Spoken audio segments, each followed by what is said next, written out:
Calcium কখন খাবেন না? অতিরিক্ত তৃষ্ণা এবং ঘন ঘন প্রস্রাব হলে ক্যালসিয়াম খাওয়া থেকে বিরত থাকুন। ক্যালসিয়াম খাওয়ার পর যদি বমি ভাব এবং পেট ব্যথা হয় তাহলে ক্যালসিয়াম খাওয়া থেকে বিরত থাকুন।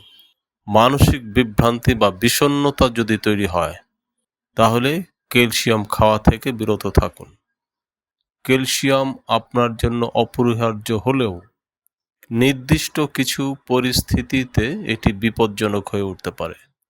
রক্তে ক্যালসিয়ামের মাত্রা স্বাভাবিকের চেয়ে যদি বেড়ে যায় তাহলে উচ্চ মাত্রায় যদি আপনি ক্যালসিয়াম গ্রহণ করেন তাহলে কিডনির কার্যক্ষমতা নষ্ট করে দিতে পারে।